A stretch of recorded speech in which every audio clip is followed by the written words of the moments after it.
Here with first-year Northwestern State women's basketball coach Jordan Dupuy. Coach, like you said, good night of sleep. You're well rested, and it's probably a good thing you get on a bus in a few hours to go to Southeastern Louisiana to start a 2-game week. Your last multi-game road trip of the year. I know that probably makes you a little bit happy. It does. You know, it's tough playing consecutive road games, but it's something that we've done a bunch. You know, we've already had a span of 3 consecutive road games, and here we are doing it again. So it is what it is. You just got to make sure that your preparation is what it needs to be. Every time you step foot on that bus to head somewhere, you know that it's a business trip. And our girls have done a good job of handling that. We just have to make sure that we play and execute a little bit better than what we've done. And so far, you know, you've gone through some different lineups this year, 7 different starting lineups through your first 18 games. Last 3, you've settled one that's really produced very well, and a key part of that's been Nia Randall, who's gotten her first 3 starts in those games. What has she brought to your lineup? She brings energy. You know, with that comes some freshman mistakes, but you can live with it because her effort is good. You know, as she continues to play, her understanding of the game plan, her understanding of the system is getting better as well. But usually she's going to draw a tough defensive assignment. She's going to get on loose balls. She's going to rotate well defensively. So she does a lot of the little things that we saw her do in practice. And eventually she just had to continue with the process, wait for her time, and she's done it. And, you know, we had that span of winning 3 of our last 4 games prior to McNeese, so we kept that same lineup there. And going to continue to do the same thing for the next couple games until we can possibly get our point guards back into a flow. But right now, you know, you're going to stick with what works. But again, it's about her energy and her effort. She's scoring the ball when she needs to score it. She's defending how she needs to defend. So we're going to keep going with her at this point. And energy and effort got Tia Youngblood back in the lineup. And you know, the numbers necessarily aren't always there, but here lately, 11 rebounds in 2 of the last 4 games for her. So giving you something you definitely need from your front court. Absolutely, you know, and what Tia understands is, you know, there's times where she needs to score it. She's not going to take a bad shot.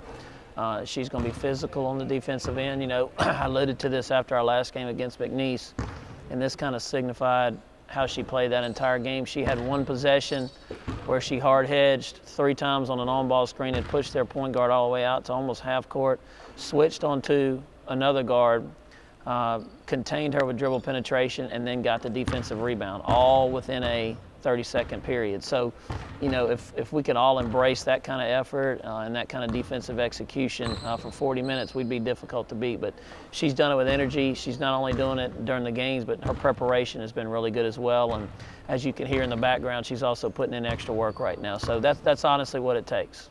When you look at it on paper, you've got a game that most people would probably say, oh, you should go down and win at Southeastern Louisiana tomorrow, and then you've got a tough one Saturday at Lamar.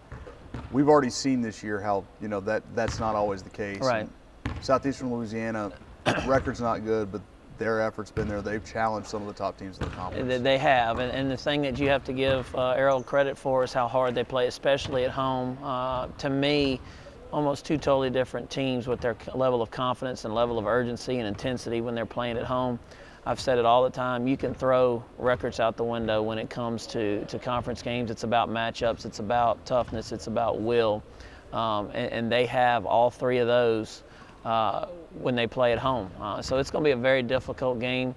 Lamar could also be a difficult matchup for us because they're very guard-oriented, athletic, press full court.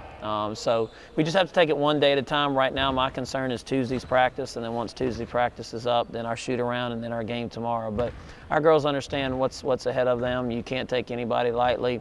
And like I said, going into the Sam Houston game, you know, that was a team that was struggling on paper, but a team that could give you a very difficult time, and we handled it right, and we came out on top. This is the same way we've got to approach Southeastern. This is a very good, athletic, quick, aggressive team, and we're going to have to execute, especially on the offensive end. Numbers-wise, one thing you do, 4th best in the conference, is guard the 3-point line. And with Taylor Underwood down at Southeastern, the Lions have one of the most prolific 3-point shooters in the conference. And you guys have done a good job against Haley Frias at UIW. Similar type players, different type players? Underwood, she can do a lot more off the bounce. She can create her own offense. She does a good job of using ball screens. You know, she's not like, you know, the girl you mentioned at UIW. She's more of a spot-up shooter. We were able to take her out pretty easily, but what Taylor does is create her own offense, makes everybody else better on the floor, but she'll also get it in the full court and push it all the way down and create offense as well. So very difficult matchup. We're going to just have to do some things defensively to kind of keep them off rhythm, or at least try. But to me, the biggest thing is going to be for us to handle their pressure and be able to score on the offensive end. You know, anytime we're good, and I say this all the time, people are probably tired of hearing it, is when we get stops, we get out and run and get some easy buckets, then our half-court execution becomes a lot better. And you turn your attention to Saturday, you mentioned Lamar, guard-oriented, but they also bring one of the bigger, better front-court players in the league in Keandra Bowers. So some inside-out things that you're going to have to worry about. They do. They present a tough challenge for us. She's a very physical player. You know, you'd like to be able to think that you can take her one-on-one and just make her score over the top, but we might have to do what we usually do against some bigger, more athletic, aggressive post, is double and what we call X out and rotate out to shooters. You know, but they're going to present matchup issues as well. The biggest thing that I'm concerned with both of these games is being able to handle the full court pressure and the half court pressure that's going to be put onto us. I think if we can do that and play with some poise and some calmness and use their aggression against them early, especially early in the game, maybe loosen that pressure up, we're going to be fine. But again, it starts with your preparation today in practice. All right, thanks, Coach. Thank you.